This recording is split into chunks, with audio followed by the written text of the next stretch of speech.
Sud Radio Berkov dans tous ses états. Le fait du jour. Mohseni, vous êtes architecte, vous êtes représentant en France de l'opposition iranienne laïque et vous animez le site internet d'opposition Iran Résiste. Alors cette fois-ci, ça fait 47 jours effectivement que cela dure, 47 jours, donc un mois et demi, et ça dure et on sent. Ce matin, on parlait de l'incendie d'un portrait géant de l'ayatollah Khamenei, guide suprême, chef de l'État en Iran, à Ramsar, dans le nord du pays. Et vous me disiez justement, avant qu'on prenne l'antenne, justement, ça a commencé, ces soulèvements, pas du tout où le pouvoir iranien l'attendait, le pouvoir des ayatollahs, ils pensaient que c'était en Kurdistan, et là, ça s'est passé dans le nord du pays. Mais ça se passe comment, en fait ? Alors, il est essentiel de rappeler qu'en France, on dit souvent un mouvement féministe, une révolte des femmes, mais ça, en fait, c'est une révolution, et c'est une révolution de tous les Iraniens. Les Iraniens ont été divisés par le régime pendant des années. On opposait les gens des régions frontalières, on disait ils sont séparatistes, ils veulent pas d'Iran. Dès qu'ils s'agitaient contre un fait grave dans leur région, on disait ça y est, ils veulent se séparer, et les Iraniens n'étaient pas solidaires. Mais il y a 2 ans, le chef du contre-espionnage des gardiens de révolution a rompu avec le régime. Il s'est enfui vers les États-Unis et il a apporté avec lui beaucoup de dossiers qui ont affaibli les mollahs et aussi un savoir-faire pour se soulever contre eux. Alors concrètement, ça veut dire se soulever comment, justement ? Pour éviter, parce que la répression, on le sait, est féroce et sanglante. Exactement. Alors, il faut connaître que quand même, le niveau des salaires pour la milice, c'est extrêmement bas. Tous les salaires en Iran sont très, très bas. Le salaire d'un ouvrier de personnes non cadres, c'est $1 par jour. Vous imaginez ? $30 par mois. $30 par mois. C'est 30% du niveau minimum du seuil de pauvreté. Le salaire des fonctionnaires, c'est $3 par jour. C'est limite. Et récemment, les prix ont augmenté. Donc, la majorité des cadres de l'État, c'est-à-dire ceux qui aidaient l'État à imposer sa répression, sont passés aussi sous le seuil de pauvreté. Et les miliciens, les passent dans la même chose. Les miliciens, depuis des années, c'est connu qu'ils font le taxi le soir et le peintre en bâtiment les jours fériés pour avoir plus... parce que l'essentiel de l'argent qui vient en Iran est accaparé par les religieux au pouvoir, par les chefs de gardiens de révolution, et surtout, ils ont beaucoup de familles, parce que chacun a au minimum 4 femmes. Vous imaginez un peu. Donc c'est pour eux, leur famille, leurs affidés, leur réseau. Exactement. Et donc, et les autres vivent dans une pauvreté... absolue. Il y a encore quelques années, le niveau des pauvres, c'était 30-40%, et ils leur donnaient un sac de riz, de l'huile et tout ça pour les calmer. Et les États-Unis, qui ont été je rappelle, ils ont été les premiers États à reconnaître la République islamique. Ils avaient aidé la révolution islamique, mais ça leur a échappé. Ils le sanctionnent pour qu'il roule pour eux. Ils l'ont toujours sanctionné sans appliquer. Donc il y avait de l'argent qui rentrait un peu. Mais après... Mais cet argent n'était pas redistribué. Exactement. Mais avec Trump, il y en a eu moins, et ça a fait beaucoup, beaucoup de dégâts à l'intérieur de l'État. Et surtout, les prix ont augmenté, parce qu'ils ne peuvent pas fournir les gens. Bien sûr. Et du coup, ça a augmenté les... Et donc, vous dites qu'à côté, effectivement, des femmes et du voile, et du mouvement qui a été très important et essentiel, vous dites qu'il y a une révolution, en tout cas un mouvement économique, un soulèvement économique, parce que les gens n'en peuvent plus. Absolument. Et économique. Et surtout, quand il y a une partie sociale, les gens n'ont rien. L'État lui-même reconnaît qu'il y a 41% des gens qui vivent dans les bidonvilles. 41% de la population iranienne. Aujourd'hui. Iranienne. Il y a des villes entières dans le sud de l'Iran, les villes pétrolières.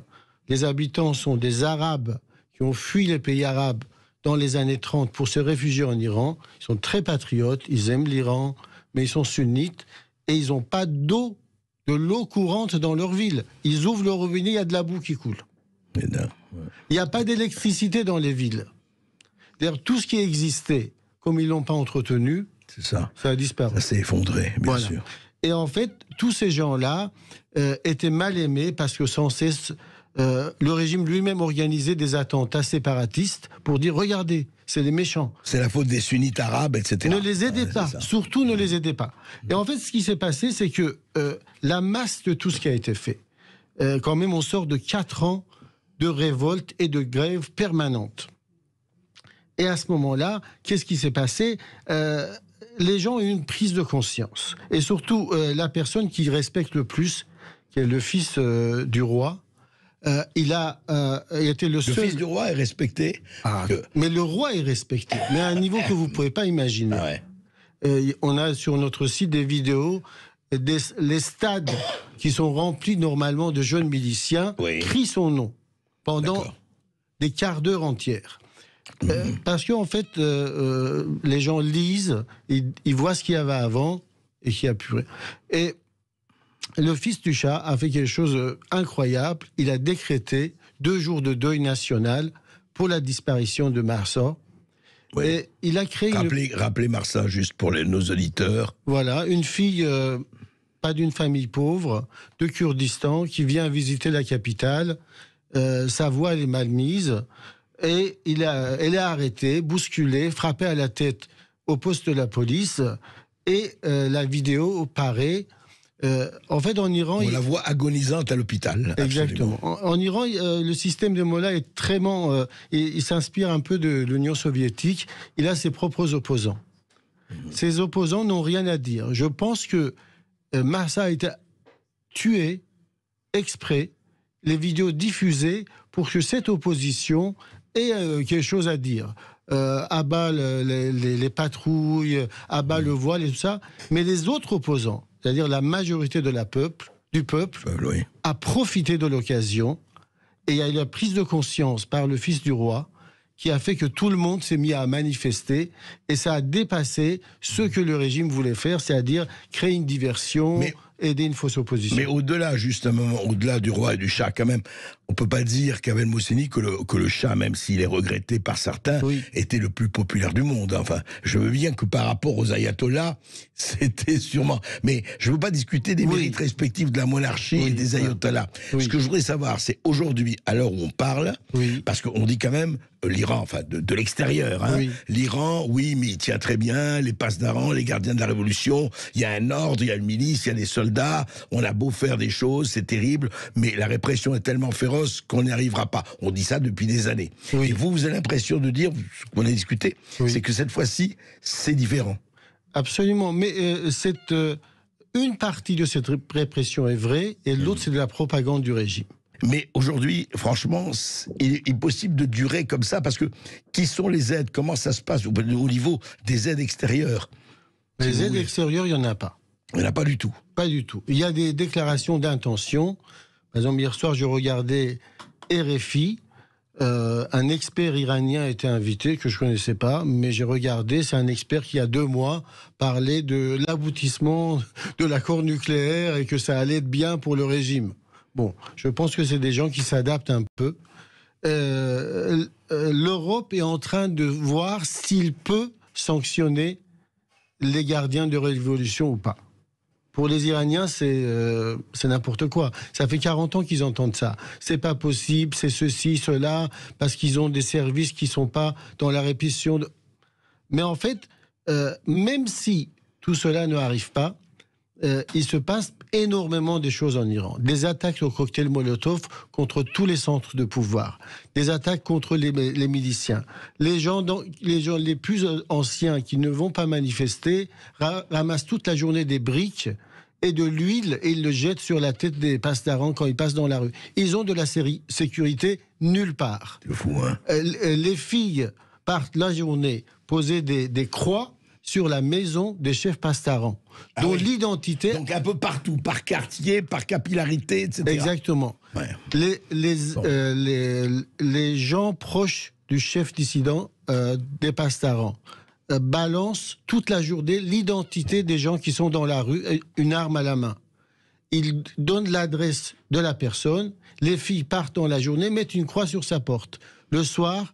les jeunes passent et massacrent sa voiture, sa maison. Il y en a plein qui ont fui l'Iran. Et en fait, il y a une organisation globale de ce qu'a été, par exemple, Laurence d'Arabie a fait la guerre des partisans, ne peut avoir du succès que si la population est d'accord. Bien sûr. Voilà. La théorie du poisson dans l'eau, chère à Mao Tse-tung. Faut pas l'oublier. Et ça. en fait, c'est incroyable et ça dure. Et plus ils font des diversions, plus la détermination augmente. Alors le régime fabrique des images de répression, eux-mêmes filmées par drone. On voit, et ce jour, les films de répression qui font peur aux Iraniens, c'est filmé dans... Quand même, les Pasdaran ont de quoi, ils ont armé, ils ont de quoi tuer. Ils sont armés. Il y a eu combien, on sait à peu près combien de victimes il y a eu depuis 47 jours Officiellement, il y a 200, mais de l'autre côté, nous avons nos chiffres. Dans les premiers jours, 200 gardiens de révolution étaient tués. Ah oui. Et 1500 à Téhéran blessés.